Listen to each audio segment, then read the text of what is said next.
चलो, ordering of sentences हम लोग स्टार्ट कर चुके थे, थोड़ा सा रिकॉल कर लेते हैं, आगे निकल चुके थे। इसमें दो तरीके से होता है, एक तरीका PQRS का होता है आपका, और एक तरीका होता है S1 S6 जिसमें PQRS पहले से इनबिल्ट होता है। तो सबसे पहले तो समझने की ज़रूरत हमारे पास है कि ऑर्डरिंग ऑफ सेंटेंसेस में सिर्फ PQRS नहीं रहता है। अब एग्ज़ाम का क्वेश्चन देखिए कितने कितने क्वेश्चन आते हैं।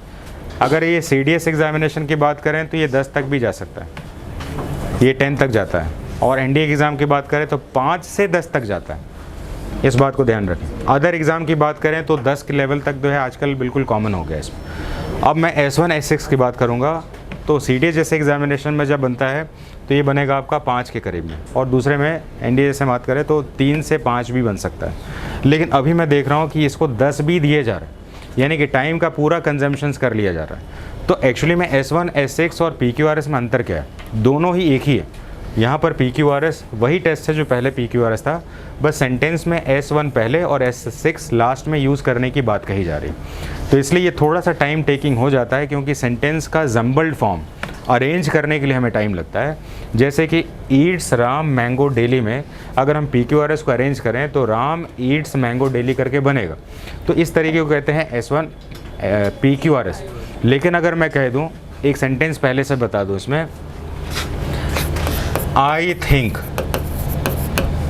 और इसको मैं कहूँ S1, और कहूँ मैं इसमें अभी कौन सा महीना चल रहा है?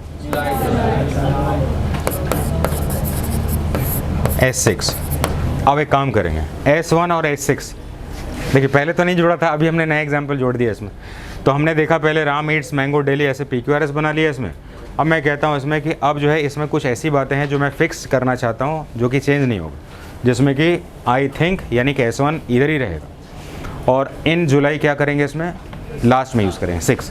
तो जाहिर सा बात है 1 2 3 4, तो 4 हो गया, 1 1 2 3 4 5 और 6।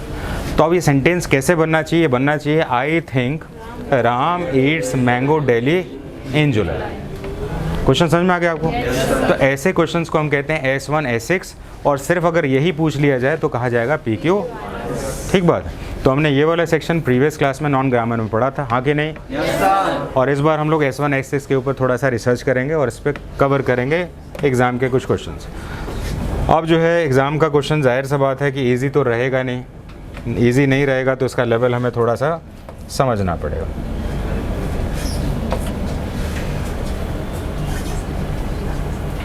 तो ये हमारे पास क्वेश्चन ऑर्डरिंग ऑफ सेंटेंसेस, इसको पढ़ने की ज़रूरत नहीं है, पेपर वाइट है, हालांकि ब्लैक रखते तो थोड़ा देखने में ठीक लगता। अब हम देख रहे हैं इसमें कि S1 और S6 हमारे पास फिक्स है। ठीक है, पहले एक समझा दूंगा, फिर लिख लेंगे आप इसको, जिससे कि दिमाग बढ़ जाए। रांची वाला स्टूडेंट बड़ा हंस रहा है इसमें, क्या है भाई तुम्हारे लिए है क्या? इजिप्ट का एग्जाम्पल है, रांची का ना है ये। हाँ, इजिप्ट कहाँ पर है? अफ्रीका में है।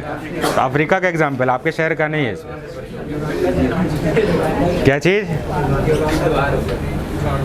तो चलिए ठीक, मैंने जानबूझ के शहर का नाम लिया क्योंकि एग्जाम्पल बना ही ऐसे है ना, इसलिए मैंने थोड़ा सा इंडिकेट किया आपको। अब जरा पढ़ते हैं इसमें S1 जो कि फिक्स है, क्या है इसमें? Egypt lies in the north east, और थोड़ा सा बड़ा कर दें, बड़े में थोड़ा सा ब्लर हो जाता है लेकिन ठीक है।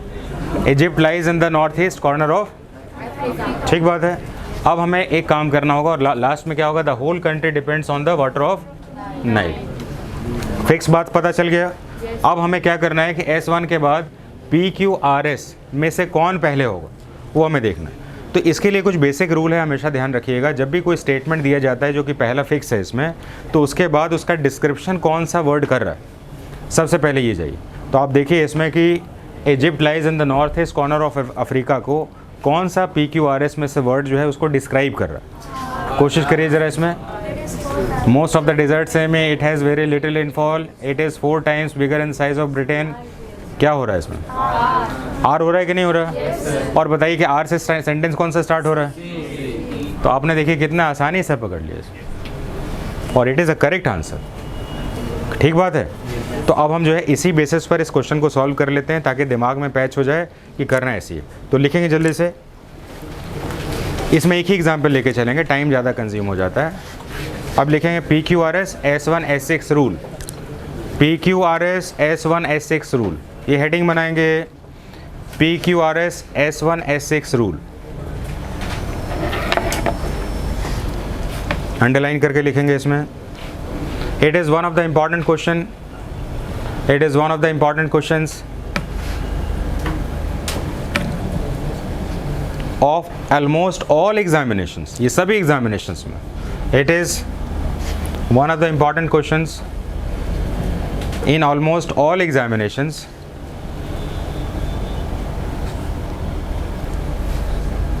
Point number next, this type of questions is asked in two different category.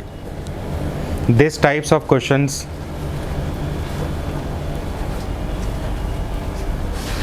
this को these कर दीजिएगा, these types of questions are asked in two different categories.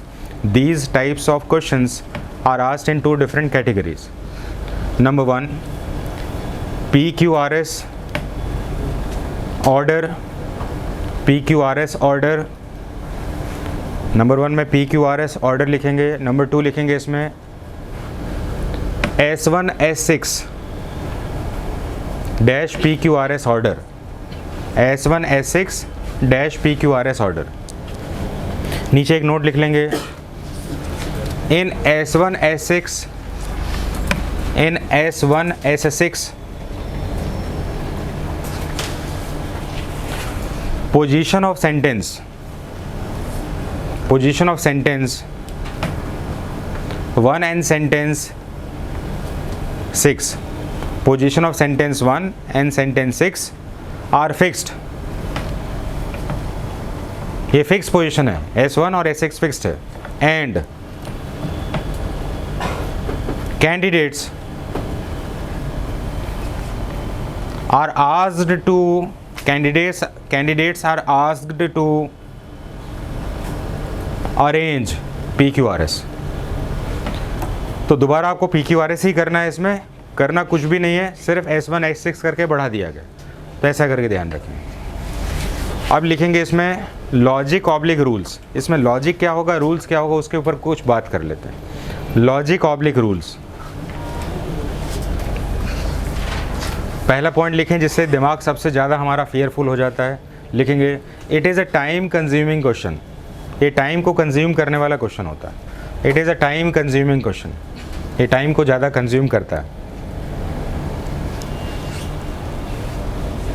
Point number next लिखेंगे in such questions candidates are advised, in such questions candidates are advised, in such questions candidates are advised to correlate का मतलब क्या होता है, संबंध जोड़ना, है ना, किसी से सेंटेंस को कोरिलेट यानी मैच करना। to correlate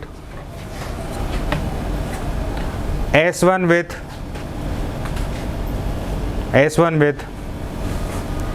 P/Q/R/S, S1 को इनमें से किसी से कोरिलेट करना आपको, बस। कोरिलेट मतलब क्या होता है, रिलेट करना, यानी कि रिलेट मतलब है जोड़ना, और कोरिलेट का मतलब होता है पहले से दूसरे को जोड़ना, यानी कि को मतलब जोड़ना, दो को जोड़ना।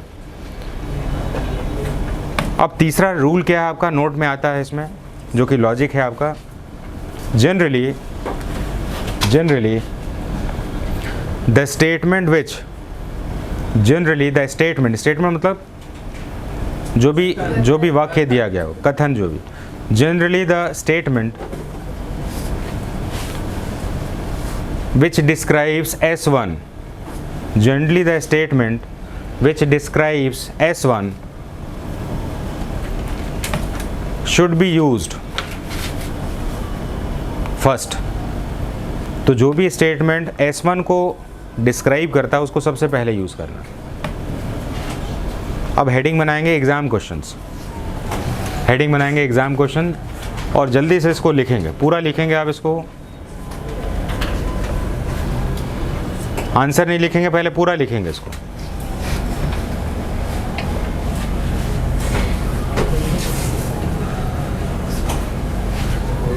S1 S6 जैसे दिया है वैसे ही लिखना है पूरा।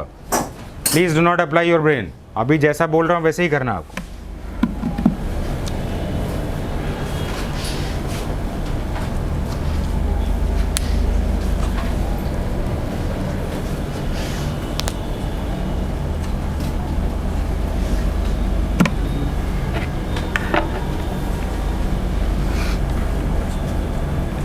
आपके एग्ज़ामिनेशन में जो इंग्लिश का पेपर होता है, इसमें इन एन एवरेज अगर मान के चलिए तो आपको 200 के नंबर में से अलग अलग एग्ज़ाम में अलग अलग इसके मार्क्स होते हैं इसमें। तो 200 में से आपको जो है मेरे हिसाब से 120 किसी भी कीमत पर आ जाने चाहिए, किसी भी तरह से। जिस तरह की हम लोग प्रैक्टिस लेके चल रहे हैं ना, रेगुलर वर्ड पूछ रहे हैं। देखिए मैंने कहा हार्ट एंड सोल लेके चलना है, दिखावाबाजी नहीं करिएगा। ये नहीं कि हमने कहा कि वर्ड पूछे आप कहेंगे हाँ ठीक है पूछ लिया, ऐसा नहीं। इसमें याद करके आइए, इसमें रिस्पॉन्ड करिए इसमें, है ना। आप जैसे आपको हमने जीडी के लिए कहा है तो उस वर्ड को यूज़ करिए। आज कितना बड़ा टास्क है आपको कि 10 वर्ड याद किया, आज हमने इसको यूज़ करके जीडी में यूज़ कर लिया। It is a success of yours. तो कुछ लोग क्या करते हैं, अपने मन से कुछ भी बोल देते हैं, वर्ड कुछ और पढ़ा है इसमें, ऐसा नहीं करना। एक जैसा पैरेलल एट्रीब्यूट्स करेंगे ताकि हमारा डेवलपमेंट ज़्यादा होगा।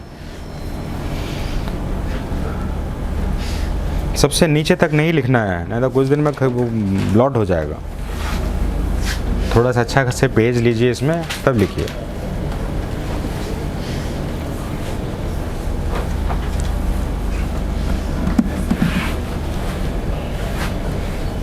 तो क्या लिख लिया आपने? क्वेश्चन का ऑप्शन लिखना ज़रूरी है, इसको भी लिखना है ना। ये आपको आंसर को समझने के लिए हेल्प करेगा, है ना। You are expected to write all the possible options, है ना। ऐसा नहीं कि आंसर पता चल गया तो आपने सिर्फ सीधे आंसर लिख दिया, फिर बाद में पढ़ेंगे तो प्रैक्टिस कैसे होगा।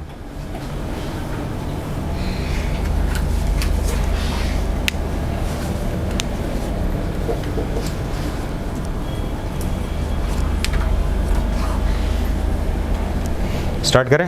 Yes sir. चलिए, तो अब हम लिखेंगे, नोट में एक पॉइंट लिखेंगे जल्दी से। नोट में एक पॉइंट लिखेंगे। In the given question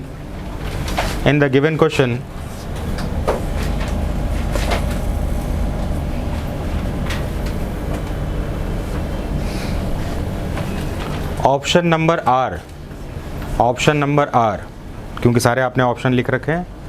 in the given question option number are describes S1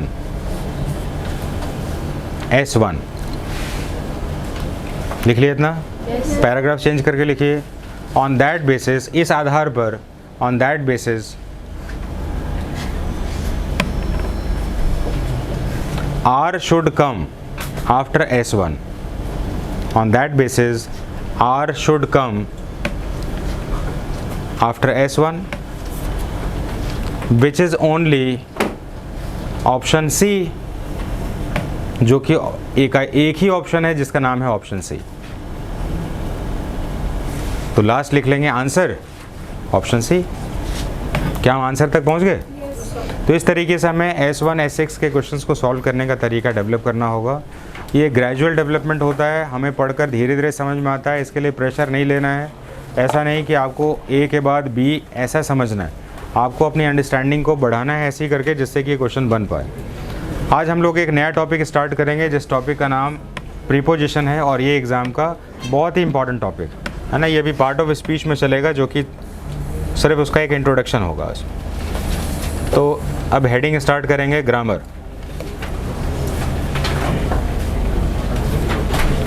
अभी हमने नॉन ग्रामर का पार्ट पढ़ा था, अभी हमने ग्रामर का पार्ट पढ़ना।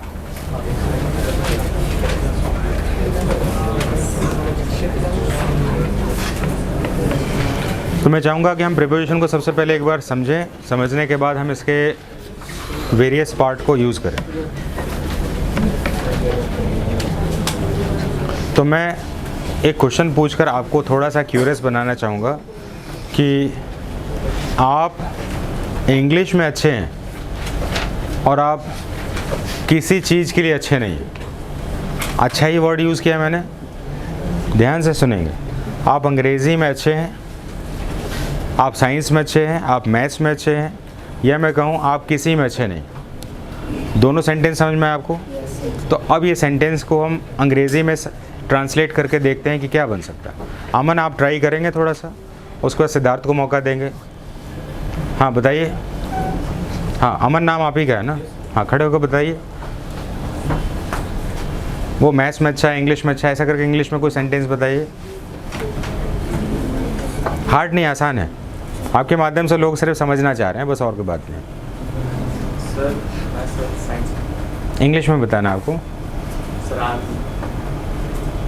बेस्ट इन द बेस्ट नहीं, गुड बताना है। अच्छा है सर, सबसे अच्छा कहाँ बोला मैंने? हाँ बताइए बताइए। अब तेरी इतना मुश्किल क्वेश्चन नहीं था, बैठिए। कौन बताएगा? सिद्धार्थ को बताओ खड़े होकर। I am good at sports. ठीक है, सही बात है इसमें कि मैं स्पोर्ट्स में बढ़िया था, पढ़ाई में नहीं। पहले से ही मान रहा है तो फिर इसमें कोई खराबी ही नहीं। बैठिए। अगर मैं आपको कहूँ कि वह किसी में अच्छा नहीं, तो क्या कहें? ट्रांसलेट करके बताइए ना, इसमें ट्राई तो करना है। इसमें क्या होगा बताइए? वह किसी में अच्छा नहीं। अगर मैं कहूँ मेरे पास ये पेन है, ये किसी के लिए अच्छा नहीं है, ना ये तेज़ लिखने में अच्छा है, ना ही हैंडराइटिंग अच्छी बनती है इसमें, और ना ही फास्ट चलता है, किसी की चीज़ के लिए अच्छा नहीं। व्यक्ति को नहीं, इज इट इज़। एक जगह पर आपने गुड के बाद फॉर किया, एक जगह पर गुड के बाद ऐड किया कि नहीं किया? प्रीपोजिशन यूज़ किया कि नहीं किया? तो कहने का मतलब होता है कुछ जगहों पर प्रीपोजिशन डिफरेंट हो जाते हैं और कुछ जगह पर फिक्स रहते हैं। होते नहीं होते हैं? जैसे कहते हैं please listen to me, listen के बाद क्या यूज़ किया ना इसमें। तो कहने का मतलब प्रीपोजिशन में सबसे ज़्यादा जो हम लोग मार्क्स गेन कर पाते हैं वो यही जगह है। अगर फिक्स को पढ़ लिया हमने तो लगभग 30-40% का क्वेश्चन बना देंगे। वो छोड़ दीजिए इसको, वो अपना काम करे, आप अपना काम करिए। तो 30-40% क्वेश्चन तो हमारे पास फिक्स प्रीपोजिशन से ही बन जाता है, जो कि एग्ज़ाम का हमारे पास सबसे अच्छा वॉल्यूम बन जाता है। लेकिन फिर भी जो है फिक्स प्रीपोजिशन में जाने से पहले प्रीपोजिशन को समझने का तरीका हमें पता होना चाहिए। तो प्रीपोजिशन होता क्या है? इसमें प्रीपोजिशन ऐसा वर्ड होता है, ये पार्ट ऑफ स्पीच है जो कि हमेशा ही नाउन या प्रोनाउन से पहले यूज़ होता है। ठीक है, जैसे कि अगर मैं कहूँ टू मी, तो मी क्या हो गया यहाँ पर? प्रोनाउन। टू राम, तो क्या हो गया यहाँ पर? तो कहने का मतलब है कि preposition is the part of speech which is use before noun and. Clear बात है? दूसरा चीज़ ये ध्यान रखना, आदित्य ध्यान से सुन लीजिएगा, घबरा जाएंगे इसमें। अच्छा एक बात बताइए, चलिए आदित्य से ही पूछते हैं इसमें, टू आई या टू मी और क्यों? खड़े होकर बताइए। टू आई और टू मी में से कौन क्यों यूज़ करें? क्वेश्चन क्लियर है आपको? क्वेश्चन ये पूछ रहा हूँ कि टू के बाद हम आई यूज़ करें कि टू के बाद मी यूज़ करें, और क्यों? टू के बाद मी यूज होगा क्योंकि टू जो है हमेशा लगभग टू का भी सब्जेक्ट से पहले ही। बैठ जाइए। तो जाहिर सा बात है कि सावधानी हटी दुर्घटना घटी। आपने सोचा आसान है, मैंने पूछ लिया तो परेशानी बढ़ गई। तो इसलिए बहुत ध्यान से सुनना है। इसमें प्रीपोजिशन का यूज़ जो होता है, नाउन का कोई सब्जेक्ट ऑब्जेक्ट नहीं होता। राम सब्जेक्ट में भी राम ही होगा और ऑब्जेक्ट में भी राम होगा, लेकिन प्रोनाउन जो होगा वो सब्जेक्ट में आई होगा और ऑब्जेक्ट में मी बन जाएगा। अगर हम किसी दूसरे वर्ड को ले लें, जैसे कि ही को ले लें, तो ही सब्जेक्ट में ही रहेगा और ऑब्जेक्ट में हिम बन जाएगा। अगर शी को ले लें तो सब्जेक्ट में शी बनेगा और ऑब्जेक्ट में हर बन जाएगा। दे को ले लें तो दे सब्जेक्ट में दे बनेगा और ऑब्जेक्ट में। सही बात है कि नहीं? तो इस तरीके से देखा जाए तो प्रीपोजिशन के बाद आने वाला प्रोनाउन हमेशा ऑब्जेक्टिव होता है और इसलिए आई का यूज़ नहीं होगा। ठीक बात है? तो ऐसा करके क्वेश्चन बनना चाहिए आपके पास। अगर नहीं बन रहा है तो फिर आप आधी जानकारी के साथ बैठे हुए। मैं चाहूँगा कि हम लिखना स्टार्ट करेंगे, और लिखने के लिए मैंने आपको एक बहुत अच्छा सा लिखा हुआ वर्ड दे दिया। Do it fast. वही बात जो आप सोच रहे थे उसको अच्छे से वर्ड में लिखिए जल्दी से। A preposition is a word that is placed before noun or pronoun.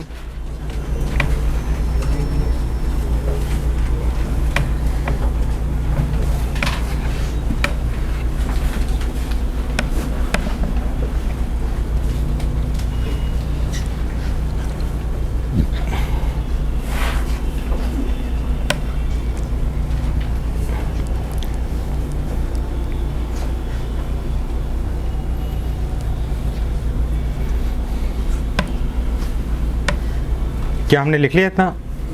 अरे नहीं लिखा तुम लोगों ने इसमें, तो उसको ज़्यादा डीप में नहीं ले जाएंगे, अभी छोटे से में रखेंगे, थोड़ा सा इंटरेस्ट क्रिएट करते हैं और कुछ ऐसी बातें को सीखने का मौका मिले जिससे कि हम समझ जाएं कि भाई ये चीज़ जो है क्या होगा।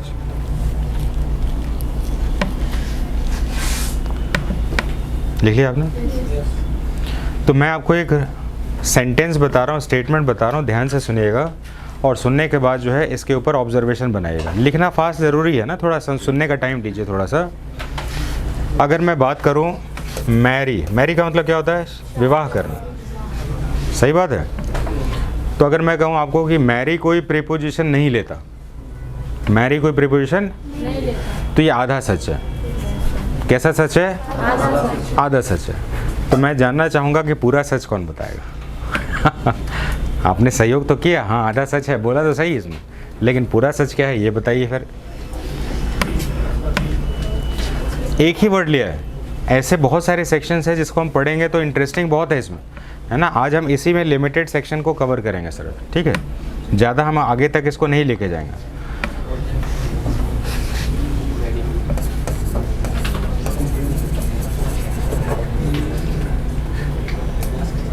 दे कर देते हैं ताकि मैरीज करके ना बने,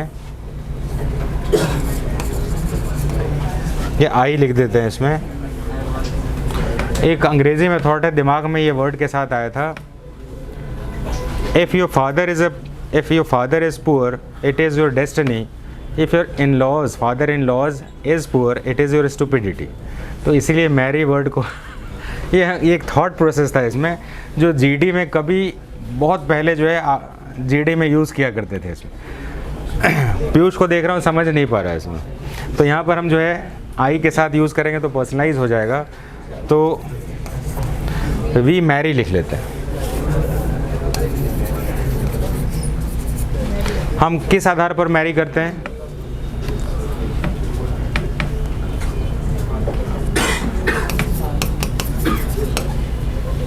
वी मैरी विथ, अब इसमें भी मेरे को आप देख रहे हो, इसमें आप किस आधार पर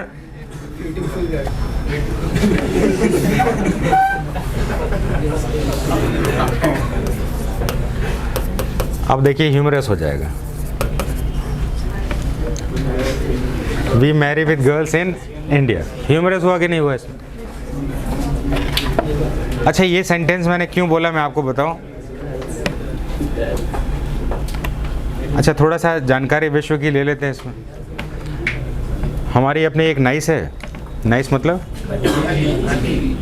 तो वो अभी साउथ कोरिया में, ठीक है, एक इंटर्नशिप करने गई इसमें, तो वहाँ पर मतलब ह्यूमन साइकोलॉजी का उसका वो पार्ट है, आप ही की उम्र की होगी, ज़्यादा नहीं होगी उसमें। तो कहा कि वहाँ पर जो है ना कि लोग जो है मतलब जेंडर का डिफरेंस ही नहीं, तो I think that is the correct explanation of that sentence. तो इन इंडिया में हम जो है मैरी करते हैं, या मेल जो है लिख देते हैं मेल, मेल्स है ना, वी मतलब मेल्स की बात कर रहा हूँ, males marry with girls in India. तो ये दिमाग में सेंटेंस आया ही मेरे क्यों था इसमें, क्योंकि वहाँ पर उसने बताया इसमें कि यहाँ पर तो अलग अलग जेंडर्स में अलग अलग लोग रह रहे हैं इसमें। That was very surprising. लेकिन भारत में क्या रहता है, तो ये बात सुनने के बाद अब आप क्वेश्चन के ट्रैप में चले गए। ट्रैप में कैसे चले गए? क्योंकि marry never take any preposition. दिमाग में घुसा कि नहीं घुसा? मैंने आपको सेंटेंस के साथ जोड़ा और जोड़ने के बाद फिर मैंने ग्रामर का एरर दे दिया और कहा कि अब ऐसा सोचिए। आप सोचना शुरू कर दिए और मैंने कहा marry never take any preposition. तो यहाँ का males marry with girls in India और विथ यहाँ पर गलत है। तो आपने कहा क्यों गलत है? लड़कियों के साथ शादी करते हैं आदमी यहाँ पर, तो नहीं, मैरी का यूज़ विथ या प्रीपोजिशन के साथ नहीं होगा। आप ही बता दीजिए पेप्सोडेंट।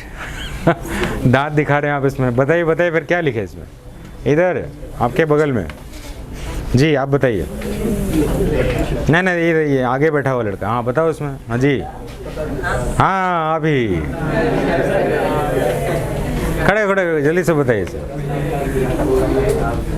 क्या करें फिर?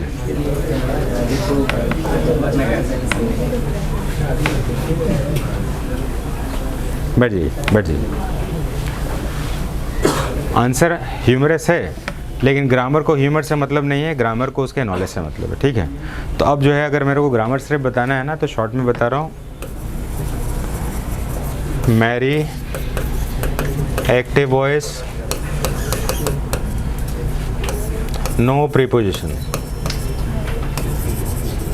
Mary passive voice, yes preposition, yes.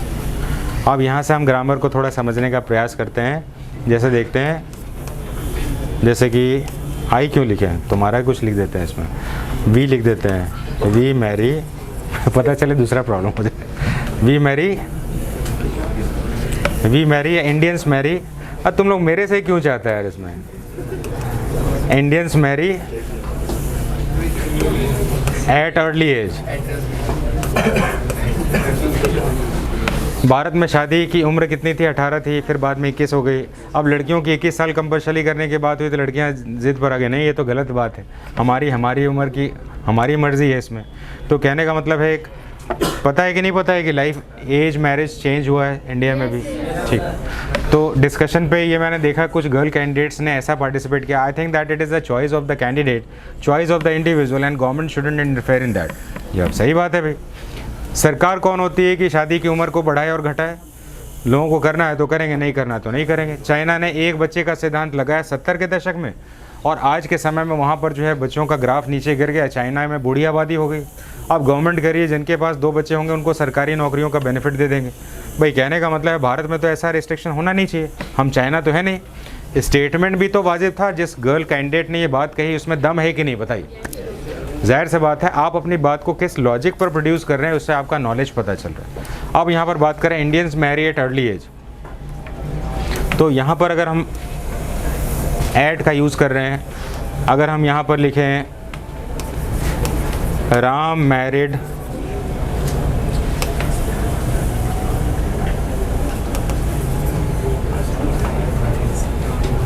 हर,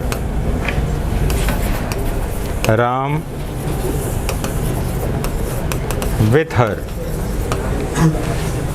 अब यहाँ पर देखना है राम मैरिड हर ठीक है इसमें, या राम मैरिड विथ हर ठीक है? रुकना है अभी। अब हमें ये सोचना है इसमें कि अगर राम यहाँ पर सेंटेंस का सब्जेक्ट है और सब्जेक्ट ने ही एक्शन लिया है, तो ये सेंटेंस बन जाएगा एक्टिव। क्या बन जाएगा?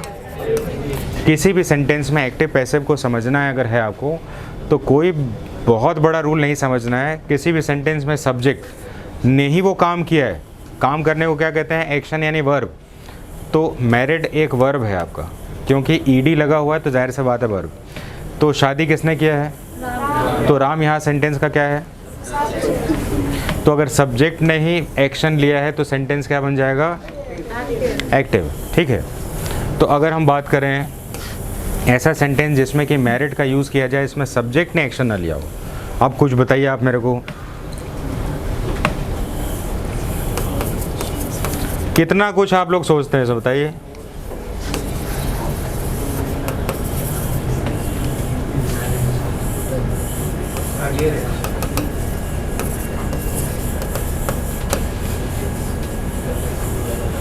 He is married with a girl, चलिए ठीक है।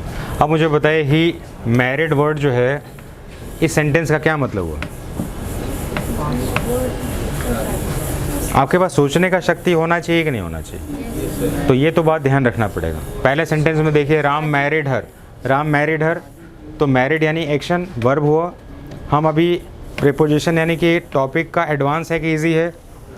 प्रीपोजिशन एक एडवांस पार्ट होता है ना, इस बात को ध्यान रखें। तो राम ने मैरिड किया यानी कि एक्शन कौन ले रहा है? तो अगर ये एक्शन ले रहा है तो ये सेंटेंस किस में जाएगा? एक्टिव वॉइस में जाएगा। अब देखेंगे he is married, he is married, उसकी शादी हो गई, तो क्या ये मैरिड वर्ड जो है यहाँ पर ये वर्ब जैसा यूज़ हुआ है क्या? और हमने एक रूल पढ़ा था पहले, बिल्कुल अभी कनेक्टिंग